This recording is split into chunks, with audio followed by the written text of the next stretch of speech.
خداوند یسوع مسیح کے عظیم اور جلالی نام میں آپ سبوں کو سلام۔ آپ میں سے کتنے ہیں جو خداوند یسوع مسیح جیسا بننا چاہتے ہیں؟ یہ میں کلیسیا سے سوال کرتا ہوں۔ میں خود بھی خداوند مسیح جیسا بننا چاہتا ہوں اور یقیناً آپ سب بھی خداوند مسیح جیسا بننا چاہتے ہیں۔ آج کا پیغام اسی حوالے سے ہے۔ خداوند یسوع مسیح کی ایک خوبی کو ہم دیکھیں گے جس کی مانند ہمیں بننا چاہیے۔ آج کا ہمارا پیغام اس کا موضوع ہوگا مسیح کی مانند فروتن بنے۔ میں پھر سے دہراتا ہوں، آج کے پیغام کا موضوع ہے مسیح کی مانند فروتن بنے۔ ہم دیکھتے ہیں کہ ہمارا خدا جلالی خداوند ہے، ہمارا خدا جلالی خدا ہے، اور ہمارے خدا کا جلال ایسا ہے کہ کوئی شے ہمارے خدا کے جلال کی تاب نہیں لا سکتی ہے۔ کوئی شے بھی۔ انسان تو حقیر سا ہے۔ زبور نویس کے مطابق انسان کیا ہے؟ کیڑے کے جیسا ہے۔ انسان کی حیثیت ہی کیا ہے؟ کچھ نہیں ہے۔ اور کہاں وہ خدا، اس کا جلال، انسان خدا کے جلال کی تاب نہیں لا سکتا ہے۔ خدا ان کا جلال کیسا ہے؟ ہم تھوڑا سا کلام مقدس میں سے اس کی ایک جھلک دیکھتے ہیں کہ خدا ان کا جلال کیسا پرہیبت ہوتا ہے۔ ہم دیکھتے ہیں خروج کی کتاب، اس کا 19واں باب، خروج کی کتاب، بائبل مقدس کی دوسری کتاب، 19واں باب،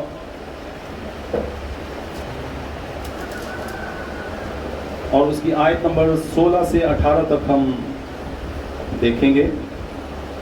جب تیسرا دن آیا تو صبح ہوتے ہی بادل گرجنے اور بجلی چمکنے لگی اور پہاڑ پر کالی گھٹا چھا گئی اور کرنا کی آواز بہت بلند ہوئی اور سب لوگ ڈیروں میں کانپ گئے، اور موسیٰ لوگوں کو خیمہ گاہ سے باہر لایا کہ خدا سے ملائے، اور وہ پہاڑ سے نیچے آ کھڑے ہوئے، اور کوہ سینا اوپر سے نیچے تک دھوئیں سے بھر گیا، کیونکہ خداوند شعلہ میں ہو کر اس پر اترا، اور دھواں تنور کے دھوئیں کی طرح اوپر کو اٹھ رہا تھا، اور وہ سارا پہاڑ زور سے ہل رہا تھا۔ بہت شکریہ، خداوند کی تعریف ہو۔ ہم نے خداوند کے کلام میں سے سنا، لکھا ہے جب تیسرا دن آیا تو صبح ہوتے ہی، اس سے پیچھے کا تھوڑا واقعہ یوں ہے کہ بنی اسرائیل نے خداوند کو دیکھنے کی درخواست کی، اور ان کی درخواست کے مطابق موسیٰ نے ان سے کہا کہ تم اپنے آپ کو تیار کرو اور میں خداوند سے درخواست کروں گا اور خداوند تم سے ملے گا۔ تو ان کی درخواست کے مطابق ایسا ہوا کہ خداوند بنی اسرائیل سے ملنے کے لیے کوہ سینا پر اترتا ہے۔ اس تناظر میں یہ حوالہ ہے، لکھا جب تیسرا دن آیا تو صبح ہوتے ہی بادل گرجنے اور بجلی چمکنے لگی اور پہاڑ پر کالی گھٹا چھا گئی اور کرنا کی آواز بہت بلند ہوئی۔ یہ ابھی خداوند کو کوہ سینا پر اترنا ہے، ابھی مقررہ وقت پورا نہیں ہوا ہے، ابھی خداوند نہیں آیا ہے، لیکن خداوند کے ابھی آنے سے پہلے ہی، بہت پہلے ہی لکھا ہے کیا ہونے لگ گیا؟ بادل گرجنے لگے، بادل گرجنے لگے ہیں۔ بادلوں کو پتا چل گیا ہے کہ کوئی ہے جو یہاں آنے کو ہے، وہ جو بھرپور جلال رکھتا ہے، وہ جو بھرپور قوت اور قدرت رکھتا ہے، وہ آنے کو ہے۔ گرجنے لگ گئے اور پہاڑ پر کالی گھٹا چھا جاتی ہے، اور لکھا ہے کرنا کی آواز بہت بلند ہوئی۔ کرنا کی آواز، ایک تو یہ اس سبب سے تھا کہ بنی اسرائیل نرسنگے پھونک رہے تھے، ایک تو وہ آواز تھی، لیکن میں سمجھتا ہوں کہ یہاں پر صرف یہ بنی اسرائیل جو کرنا پھونک رہے یا نرسنگے پھونک رہے تھے اس کی آواز نہیں ہے، کیونکہ آگے لکھا ہے کہ آواز بہت بلند ہوئی اور سب لوگ ڈیروں میں کانپ گئے. جہاں نرسنگے پھونکے جا رہے تھے وہاں آس پاس کے لوگ کانپ جائیں تو سمجھ آتا ہے, لیکن ڈیرے تو وہاں سے بہت دور تھے. لکھا ہے کہ لوگ ڈیروں میں اپنی رہائش گاہوں میں کانپ گئے. میں سمجھتا ہوں کہ یہاں پر یوں ہوا کہ جب بنی اسرائیل نرسنگے پھونکتے ہیں تو ان کے ساتھ آسمانی لشکر بھی شامل ہیں, فرشتے بھی اس میں شامل ہیں, اور جب وہ سارے مل کر نرسنگا پھونکتے ہیں تو پھر دل کانپ جاتے ہیں, ڈیروں میں بیٹھے ہوئے لوگ بھی کانپ جاتے ہیں. اتنی تیز آواز ہے, اتنی بلند آواز ہے. اور جب ہم پرستش کرتے ہیں تو ضرور ہے کہ ہم بھی بڑے زور کے ساتھ پرستش کریں تاکہ ابلیس کی قوتیں کانپ جائیں. آگے لکھا لوگوں کو خیمہ سے باہر لایا کہ خدا سے ملا ہے. وہ پہاڑ سے نیچے آ کھڑے ہوئے اور کوہ سینا اوپر سے نیچے تک دھوئیں سے بھر گیا. اور آگے لکھا ہے کیونکہ خداوند شعلہ میں ہو کر اس پر اترا اور دھواں تنور کے دھوئیں کی طرح اوپر کو اٹھ رہا تھا, اور وہ سارا پہاڑ لکھا ہے اور وہ سارا پہاڑ زور زور سے ہل رہا تھا. پہاڑ زور زور سے ہل رہا تھا. یہ چھوٹی بیٹیاں بیٹھی ہیں. کیا پہاڑ بے جان چیز ہوتی ہے یا جاندار چیز ہوتی ہے؟ جاندار چیز ہے پہاڑ یا بے جان؟ بے جان چیز ہے, بے جان چیز ہے. دیکھو چھوٹے بچے بھی کہہ رہے ہیں پہاڑ بے جان چیز ہے. پہاڑ جو بے جان چیز ہے, خداوند اترتا ہے تو پہاڑ جو بے جان چیز ہے اس کو بھی پتہ چل جاتا ہے کہ اس کا خالق, اس کو بنانے والا اترا ہے, اور وہ بھی کانپنے لگ گیا ہے. لکھا ہے کہ وہ زور زور سے ہل رہا تھا. پہاڑ زور زور سے ہلنے لگ گیا. یہ اس کی ہیبت, اس کے جلال کے سبب سے. اس کا جلال اتنا ہیبتناک ہے کہ اس کی دہشت سے پہاڑ ہلنے لگ جاتے ہیں. پہاڑ کانپ رہا ہے. یہ ہے اس کی دہشت, یہ ہے اس کا جلال. اس کے جلال کا ایک اقسام اور دیکھتے ہیں اسی کتاب میں, خروج 24ویں باب میں.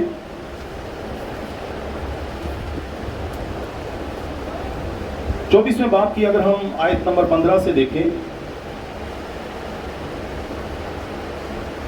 تب موسیٰ پہاڑ کے اوپر گیا اور پہاڑ پر گھٹا چھا گئی, اور خداوند کا جلال کوہ سینا پر آ کر ٹھہرا, اور 6 دن تک گھٹا اس پر چھائی رہی. اور 7ویں دن اس نے گھٹا میں سے موسیٰ کو بلایا, اور بنی اسرائیل کی نگاہ میں پہاڑ کی چوٹی پر خداوند کے جلال کا منظر بسم کرنے والی آگ کی مانند تھا. اور موسیٰ گھٹا کے بیچ میں ہو کر پہاڑ پر چڑھ گیا, اور وہ پہاڑ پر 40 دن اور 40 رات رہا. بہت شکریہ. آیت نمبر 17 میں لکھا ہے اور بنی اسرائیل کی نگاہ میں پہاڑ کی چوٹی پر خداوند کے جلال کا منظر کیسا تھا؟ لکھا ہے بھسم کرنے والی آگ کی مانند تھا. بھسم کرنے والی آگ کی مانند تھا. خداوند اترا ہے, پہاڑ پہ اترا ہے, اور وہ منظر دیکھنے والوں کو کیسا نظر آتا ہے؟ ایسا لگتا ہے کہ جیسے وہ بھسم کرنے والی آگ ہے. آگ پہاڑ کے اوپر اتر آئی ہے. یہ ہے اس کا جلال. یہ اس کے جلال کا ایک نقش کہ ہمارا خداوند جلالی ہے. وہ ایسا جلالی ہے جس کے جلال کو انسان اور بے جان اشیاء, یہ جمادات اور نباتات برداشت نہیں کر سکتے ہیں. وہ خدا, وہ جلالی خدا, ہم اس کی پرستش کرتے ہیں, ہم اس کے ماننے والے ہیں. ہاللیلویا. اب ایک ہم حوالہ اور دیکھتے ہیں خداوند کے جلال کے حوالے سے. دوسرا تواریخ کی کتاب, اس کا 7واں باب,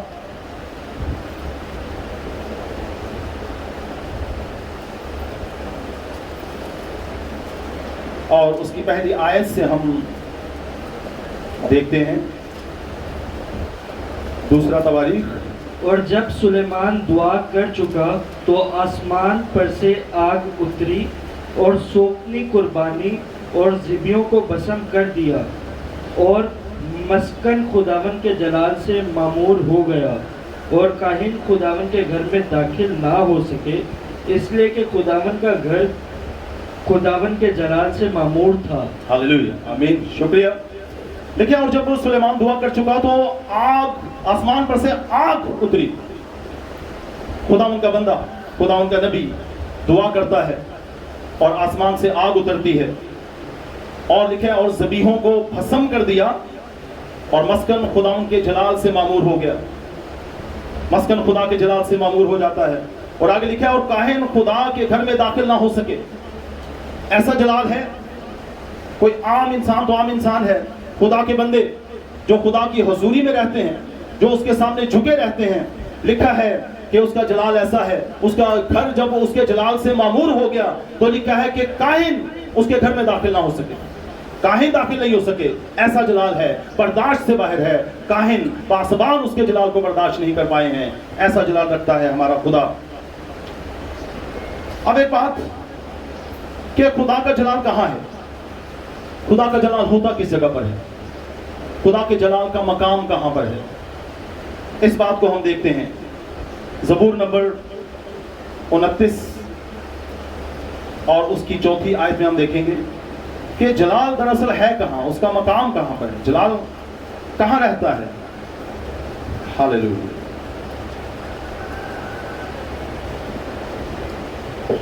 خداون کی آواز میں قدرت ہے، خداون کی آواز میں جلال ہے۔ شکریہ۔ لکھا ہے خداون کی آواز میں قدرت ہے، خداون کی آواز میں جلال ہے۔ جلال کہاں ہے؟ خداون کی آواز میں ہے۔ اور میں یہاں سمجھتا ہوں کہ خداون کی آواز کیا ہے؟ خداون کی آواز، خدا کا بیٹا، اس کا کلمہ۔ تو جلال کس میں ہے؟ جلال اس کی آواز میں ہے، اس کے کلمے میں ہے۔ اور اس کا کلمہ کون ہے؟ یسوع مسیح، اس کا بیٹا، جسے اس نے دنیا میں بھیجا کہ وہ میرے اور آپ کے گناہوں کے لیے کفارہ دے اور مجھے اور آپ کو آسمانی مقاموں پر بیٹھنے کا حقدار بنائے۔ جلال اس میں ہے، جلال اس کے کلمے میں ہے، جلال اس کے بیٹے میں ہے۔ یہ سارا جلال جو اس کے بیٹے میں ہے، عبرانی میں لکھا ہے قول یہوہ بحیدر، یعنی جلال اس کی آواز میں ہے، اس کی قدرت میں ہے۔ خدا ان کا جلال دراصل اس کی آواز ہے، اور اس کی آواز اس کا بیٹا، اس کا کلمہ یسوع مسیح ہے، اس میں جلال ہے۔ خدا یسوع مسیح جلال رکھتا ہے۔ شروع میں جب خدا نے انسان کو بنایا، انسان کو پیدا کیا، آدم کو بنایا، تو پیدائش پہلا باب اس کی 26ویں اور 27ویں آیت میں ہم دیکھتے ہیں کہ لکھا ہے کہ خدا نے کہا کہ آؤ ہم انسان کو اپنی صورت اور اپنی شبیہ پر بنائیں۔ خدا نے انسان کو اپنی صورت اور شبیہ پر بنایا ہے۔ جو اوصاف خداوند میں ہیں وہ سارے اوصاف اس نے آدم میں، انسان کے اندر رکھ دیے۔ سارے اوصاف اس نے انسان کے اندر رکھ دیے۔ اس نے انسان کو اپنے اوصاف پر بنایا ہے۔ میں یوں کہتا ہوں، مجھے یوں لگتا ہے کہ جیسے خدا جلالی ہے تو اس نے انسان کو بھی جلالی بنایا تھا۔ پہلا آدم جب وہ گناہ میں نہیں گرا تھا تو گناہ سے پہلے کی اس کی حالت وہ جلالی تھا۔ جیسا وہ جلالی تھا ویسا وہ بھی جلالی تھا، کیونکہ اس نے اس کو اپنی صورت اور شبیہ پر بنایا ہے، اور اس کی صورت اور شبیہ کیا ہے؟ وہ جلالی ہے، وہ جلال رکھتا ہے۔ تو اس نے انسان کو بھی ایسا بنایا، وہ جلالی تھا، جب تک کہ وہ گناہ میں نہ گر گیا اور جلال سے محروم نہ ہو گیا۔ تو ایسا ہوا، ہم سب جانتے ہیں، بائبل مقدس کے اندر یہ سارا واقعہ لکھا ہے کہ کس طرح سے پھر انسان گناہ میں گرا، اور گناہ میں گرنے کے سبب سے جلال اس پر سے جاتا رہا اور وہ خدا کی حضوری سے دور ہو گیا۔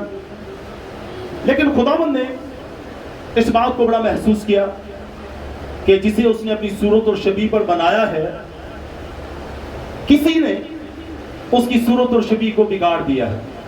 کون؟ ابلیس نے۔ ابلیس نے اس صورت اور شبیہ کو بگاڑ دیا۔ اس نے اس صورت کو مسخ کر دیا ہے جو خدا نے بنائی تھی، اس نے اس میں بگاڑ پیدا کر دیا ہے۔ تو خداوند نے منصوبہ بنایا، انتظام کیا کہ جو میری تخلیق ہے، جس میں وقتی طور پہ ابلیس نے بگاڑ پیدا کر دیا ہے، میں پھر سے اسے بحال کروں گا، میں پھر سے اس کو ٹھیک کروں گا، اور پھر سے اس کی جلالی صورت کو واپس لوٹاؤں گا۔ اور اس کا انتظام اس نے کیسے کیا؟ خداوند یسوع مسیح کے وسیلہ سے، اپنے بیٹے کو دنیا میں بھیجنے کے وسیلہ سے۔ کیسے؟ لکھا ہے جیسا کہ ہم پڑھتے ہیں مقدس یوحنا رسول کی انجیل پہلا باب اور پہلی آیت میں کہ ابتدا میں کلام تھا اور کلام خدا کے ساتھ تھا اور کلام ہی خدا تھا. تو خدا نے اپنے بیٹے کو، اپنے کلمہ کو اس نے دنیا میں بھیجا. میں دیکھتا ہوں یہاں پر کہ خداوند کی محبت ہے. ایک وقت وہ تھا کہ خدا نے انسان کو اپنی صورت پر پیدا کیا اور پھر یہ اس کی محبت کی انتہا انسان کو بچانے کے لیے، یہ اس کا جذبہ، اس کے پیار کا جذبہ، اس کے پیار کی انتہا کہ پہلے وہ آدم کو اپنی صورت پر بناتا ہے، انسان کو اپنی صورت پر بناتا ہے، اور پھر یہ اس کی محبت کی انتہا ہے کہ پھر وہ اس کو بچانے کے لیے آدم کی صورت کا اختیار کر لیتا ہے. پہلے آدم کو اپنی صورت پر بناتا ہے اور پھر اس کو بچانے کے لیے خود آدم بن کر آ جاتا ہے، خود آدم کی صورت اختیار کر لیتا ہے. یہ ہے اس کا پیار، یہ ہے اس کی محبت. تو ہم ایک بہت مرکزی آیت کی طرف چلتے ہیں. خدا یسوع مسیح کے حوالے سے ایک بہت مرکزی آیت کو ہم پڑھیں گے. فلپیوں دوسرا باب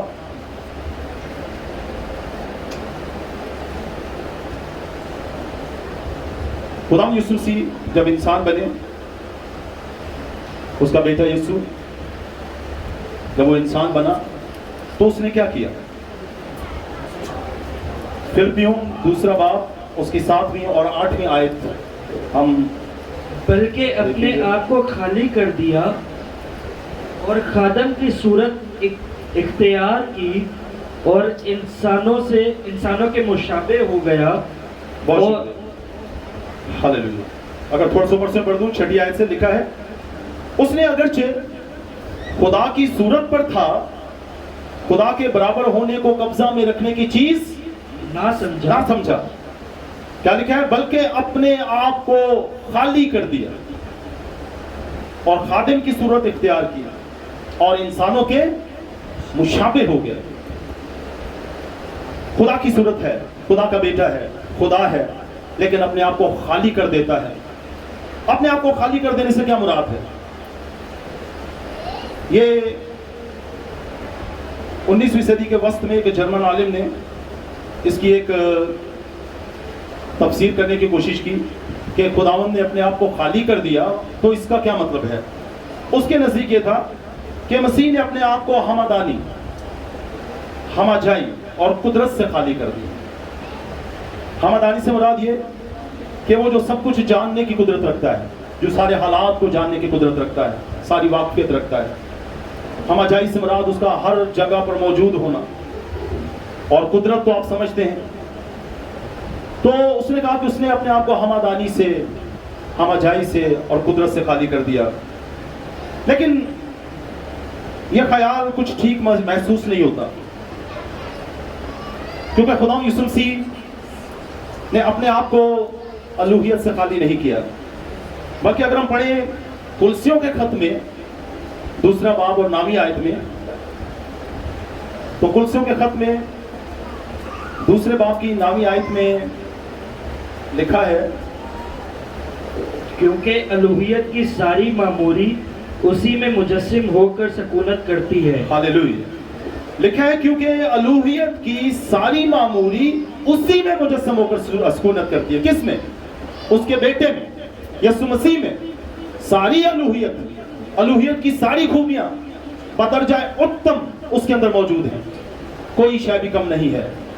وہ ہر طرح کے حالات کو جانتا ہے، وہ ہر جگہ موجود ہے، وہ ساری قدرت کا مالک ہے. لکھا ہے الوہیت کی ساری معمولی اس میں مجسم ہو کر سکونت کرتی ہے. وہ کسی چیز سے خالی نہیں ہوا ہے. ساری کی ساری الوہیت اس کے اندر موجود ہے. اس نے اپنے آپ کو خالی کیا ہے. تو پھر کس چیز سے اس نے اپنے آپ کو خالی کیا؟